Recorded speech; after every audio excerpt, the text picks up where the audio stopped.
Labadiena. Stovim Nedzingės miestelio centre prie paminklo Nedzingės miestelio partizanams ir stovim kartu su Nedzingiškių mokytoju Merkinės jaunųjų šaulių būrelio vardu Albertu Jakubavičium, kuris puikiai žino Nedzingės miestelio istoriją ir šiandien sutiko mums pabūti gidu apie įdomiausias Nedzingės vietas. Prieš keletą metų šitą vietą netoli Palkabalio, kur žuvo Merkio grupės partizanai, tyrinėjo žinomi mūsų archeologai, kurie domisi būtent pokario partizanų kovom, tyrė tas vietas. Tai Gintautas Miškinis, Juozas Gurevičius, kurie yra radę ir Šilalės rajone, ir partizanų viso štabo archyvą suradę ir pridavę. Jie taip pat darė tyrimus ir čia. Labai panašiai, kaip pasakojo liudininkai, vyko mūšis ir pagal jų rasta čia surastus gilzės ženklus, kuriuo čia buvo rasti.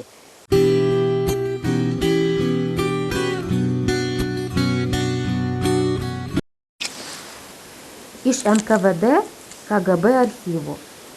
Varėnos apskrities teritorijoje veikė Baublio partizanų grupuotė, kuri dažnai vykdė teroristinius ir kitokius priešiškus aktus, pasižymėjo ypatingu įžūlumu ir žiaurumu.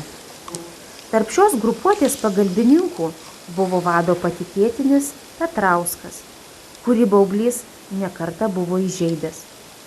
Operatyviniai darbuotojai užmezgė ryšį su Petrausku, sumaniai jam tą priminė ir per keletą susitikimų sugebėjo pažadinti tokį priešiškumą Baubliui, kad jis sutiko slapta bendradarbiauti ir pareiškė norą padėti kovojant su partizanais.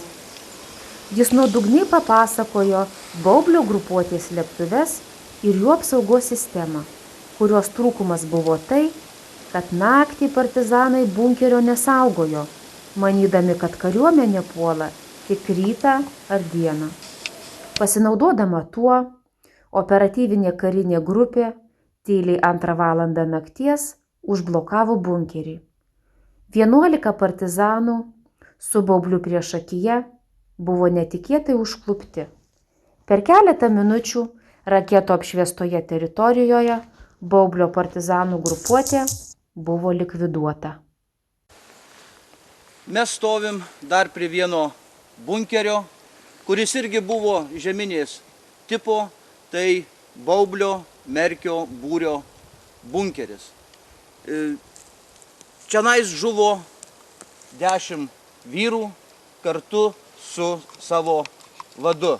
Išdavė, kaip dažniausiai ir buvo, išdavikas, žmogus, kuris žinojo, kur tas bunkeris.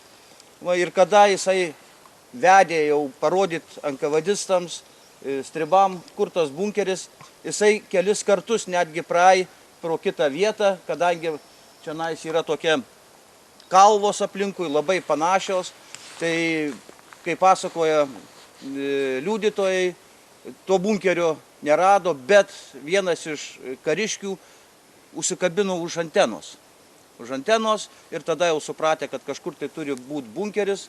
Šitą vietą apsupo keliais žiedais, pastatė kulkosvaidžius ir kada partizanai suprato, jiems buvo pasakyta, kad pasiduokit, kai visada liksit gyvi ir taip toliau, partizanai pradėjo naikinti dokumentus, kuriuos turėjo ir buvo nutarta veržtis. Buvo naktis, šansų ištrūkti iš apsupimo žiedo buvo, bet, kaip sakiau, aplinkui buvo sustatyti kulkosvaidžiai, daug kareivių ir išbėgę partizanai, kurie bandė pasitraukti,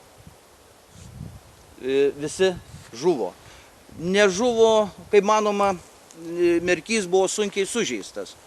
Ir kada pastotės buvo atvarytos, čia artimiausių kaimo gyventojai buvo surinkti, atvaryti su rogėmis išvest partizanų kūnams, tai žuvo 10 partizanų, bet buvo išvežta 9. Vėliau sužinota, kad Merkys dar buvo gyvas, aišku, smarkiai sušaudytas ir jį vežė į Varėną, o paskui iš Varėnos jau į Vilnių. bandė, kaip sakoma, atgaivinti, pagydyti, aišku, paskui būtų kankinę, nes jisai daug žinojo, daug paslapčių partizanų, buvo reikalingas gyvas, bet pakeliui į Vilnių jisai mirė. Mūšis vyko naktį ir kaip pasakoja aplinkinių kaimų žmonės, šviesu buvo kaip diena, tiek buvo iššauta raketų. Na, vilties, kaip minėjau, ištrūkti iš šito partizanams faktiškai nebuvo. Pagal rastus gilzes, sagas, raketų antgalius, mūšio eiga turėjo būti tokia. Partizanai įsiveržė pro išėjimą, kuris buvo į šitą pusę ir bėgo. O čia maždaug apie šitą vietą stovėjo rusų kulkosvaidžiai. Iš vienos pusės, iš kitos pusės. Pagal gilzes buvo nuspręsta, kad tai yra Degtярiovo kulkosvaidžiai ir kada partizanai įsiveržė, aišku, atidengė rusai ugnį ir visi partizanai žuvo. Tokia yra prielaida, kadangi buvo rasta ir vokiško šautuvo gilzių, tai manoma, kad vis dėlto partizanai dar atsišaudė. Bet aišku, kova nelygi, kulkosvaidžiai, automatai, ugnies tankumas kelis kartus ar net keliasdešimt kartų buvo didesnis ir visi partizanai čionais žuvo. Čionais yra artefaktai, gilzės, sagos, kur buvo rasta mūšio vietoj. Ir kaip minėjau, vienos buvo vokiško šautuvo, kitos rusiškų Degtярiovo. Tai pagal tai, kur buvo tos krūvelės rasta gilzių, tai ten turėjo stovėti kulkosvaidžiai, o gilzės, kur buvo rastos vokiško ginklo, tai čia jau buvo partizanų. Atsišaudyta, bet, kaip sakoma, visi žuvo. Buvo rasta vokiškų ginklų gilzių 3 vietose. Tai manoma, darom prielaidą tokią, kad vis dėlto ne vienas, ne 2, o gal ir daugiau, bet 3 tikrai partizanai, kurie dar bandė ugnimi sau skint kelią į laisvę. Va. Čia truputį toliau buvo rastas toks šauliškas ženklas. Čia yra analogiškas ženklas, tikrasis ženklas yra perduotas, reiškia, genocido muziejui, tai kas norit, gali tenais nueiti, pasižiūrėti. Va.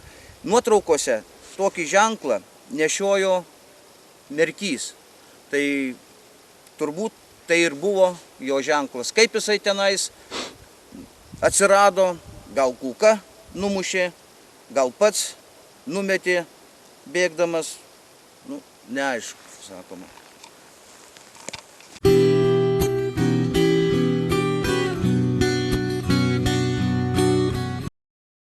Merkio būrio partizanai palaidoti Perlojos bažnyčios šventoriui.